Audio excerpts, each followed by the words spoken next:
Iya Pak, terima kasih kesempatannya. Jadi pertanyaan saya kan banyak ini Pak ya, kayak tokoh-tokoh di dunia investasi yang mungkin latar belakangnya nggak sepenuhnya terkait dengan investasi itu sendiri ataupun dunia bisnis secara umum gitu.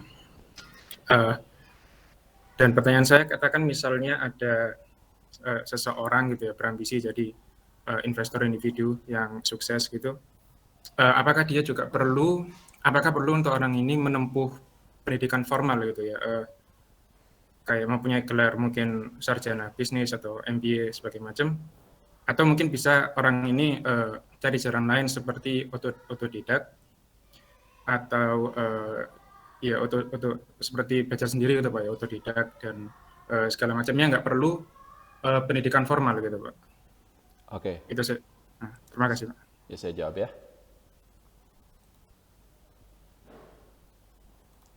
Nah, ini memang pertanyaan yang sangat menarik dan juga banyak ditanyakan oleh teman-teman. Jadi, banyak orang ngomong sama saya, Pak Teguh, saya ini nggak ada latar belakang pendidikan finance, saya nggak ngerti itu akuntansi, saya nggak ngerti ekonomi segala macam. Bisa nggak ya saya sukses di pasar modal seperti itu? Saya jawab bisa. Saya jawab bisa itu sukses. Dan jadi gini, memang latar belakang pendidikan finance itu disarankan, tapi tidak diharuskan. Karena Warren Buffett sendiri, beliau itu Warren Buffett ya, tokoh yang memang panutan kita gitu. Dia itu latar belakangnya ekonomi, kuliah jurusan manajemen dan ekonomi dan juga keuangan. Tapi dia bilang sendiri bahwa meskipun dia sudah lulusan S1 dan juga S2 di bidang ekonomi, tapi dia baru benar-benar ngerti konsep investasi saham, khususnya value investing. Jadi gini, Warren Buffett pada usia 21 tahun, dia itu sudah menjadi pengajar di Columbia University, sudah jadi dosen dan juga sudah punya titel S2, S1 dan juga S2, bachelor dan juga master, dua-duanya di bidang finance. Jadi dia secara akademik memang latar belakangnya keuangan seperti itu. Tapi dia bilang barulah ketika pada usia 24 tahun dia bekerja untuk Benjamin Graham, tahu Benjamin Graham? Yang penulis buku Intelligent Investor, barulah selama 2 tahun itu saja beliau itu bekerja di Benjamin Graham hanya 2 tahun pada usia 24 sampai usia 26. Karena pada usia 26 tahun 1956 Ben Grahamnya pensiun, jadi kantornya tutup gitu. Jadi ya udah dia kemudian keluar. Hanya 2 tahun saja dia bilang 2 tahun itu tuh jauh lebih berharga daripada bertahun-tahun sebelumnya dia belajar di universitas. Kenapa begitu Pak? Karena ada hal-hal yang memang tidak bisa dijelaskan secara textbook dalam investasi itu. Makanya pernah baca atau pernah tahu buku ini enggak? Psychology of Money. Itu buku terkenal sekali, saya lupa nama penulisnya siapa. Intinya adalah menjelaskan bagaimana orang yang, atau saya kasih contoh sederhananya begini deh. Saya kasih contoh sederhananya begini. Saya ini Pak, saya juga bukan lulusan ekonomi ya. Dan saya sempat disuruh sama bos saya dulu waktu saya masih bekerja, "Gue kamu kuliah lagi sana, akuntansi gitu. Nah, ambil magister akuntansi seperti itu gitu ya." Saya bilang, "Aduh Pak, dulu waktu saya kuliah S1 aja itu susahnya setengah mati Pak. Saya bisa lulus aja alhamdulillah gitu. Gimana saya kuliah S2?" Saya jujur Pak, secara akademis bukan orang yang cukup cerdas lah, biasa aja lah. IPK juga pas banget buat ngelamar kerja gitu, boro-boro cum laude atau apa gitu seperti itu gitu. Alhamdulillah bisa lulus. Kalau saya ikut S2 kayaknya nggak akan sanggup, saya bilang seperti itu. Nah tapi saya masih ingat Pak, begini. Waktu saya sekitar beberapa tahun setelah kita lulus kuliah, enggak beberapa tahun, saya kan masih suka sering ini ya, masih sering sampai sekarang kumpul sama teman-teman zaman kuliah dulu, reuni seperti itu, makan-makan, buka puasa bersama segala macam. Dulu nih sekitar tahun 2015 atau 2014 ketika saya juga masih belum punya apa-apa dan juga teman-teman saya itu udah pada punya mobil loh.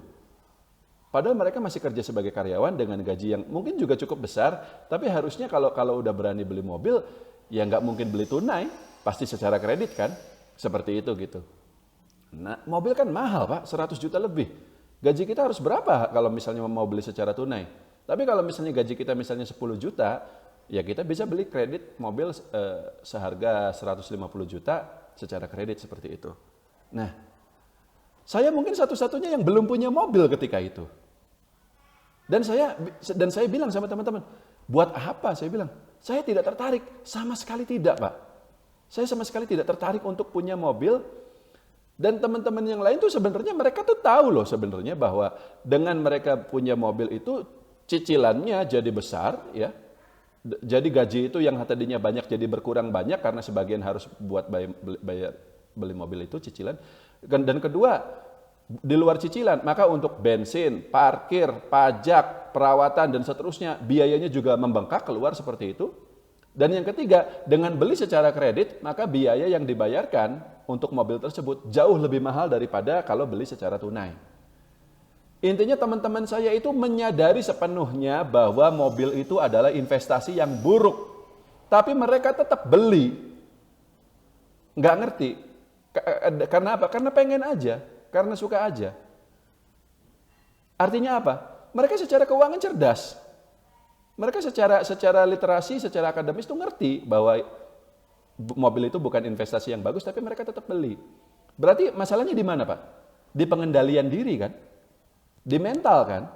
Bukan di akademisnya, bukan. Kalau sekedar hitung-hitungan semua orang bisa. Nih, ngitung harga mobil segini, jadi pengeluarannya begini, perencanaan keuangannya begini-begini. Semua orang bisa, kita nggak harus ikut para ahli perencanaan keuangan itu gitu. Kita bisa ngitung sendiri.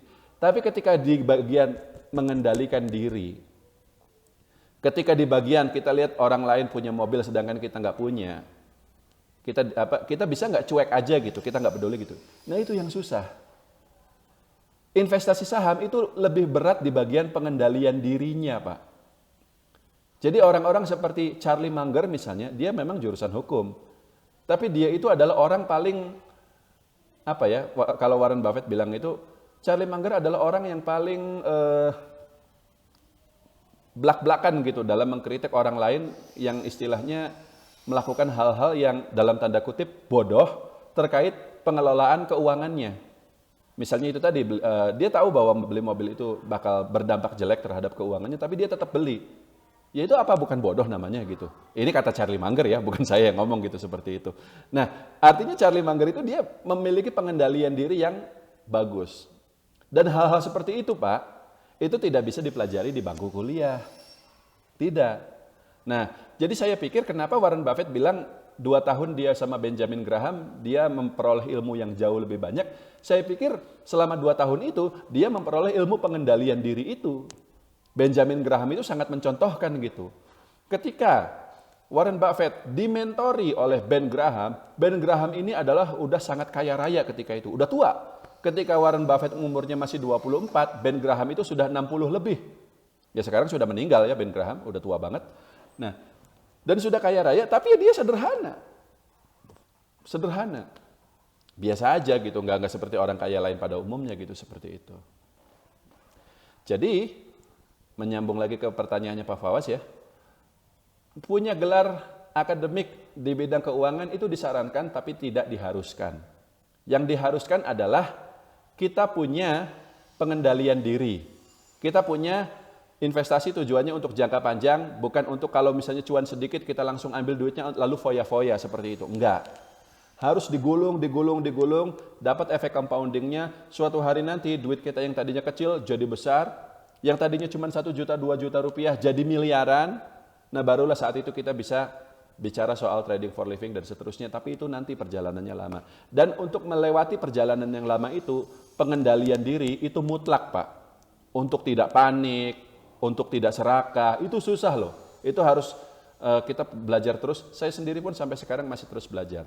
Nah, lalu bagaimana caranya belajar hal-hal seperti itu kalau bukan di bangku kuliah?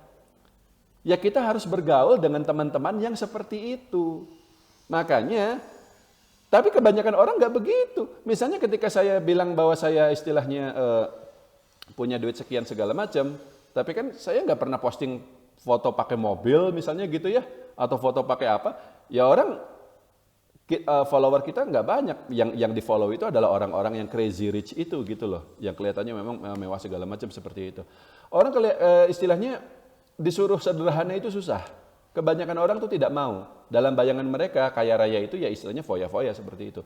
Nah, itu ya agak susah untuk sukses di pasar modal kalau yang seperti itu. Tapi kalau misalnya kita bisa mengendalikan diri, kita bisa berhemat, kita bisa menabung untuk jangka panjang, dan itu bisa dilakukan dengan cara kita bergaul dengan teman-teman yang seperti itu juga, maka kalau kita bisa seperti itu ya, pendidikan, latar belakang pendidikan ekonomi itu tidak lagi penting.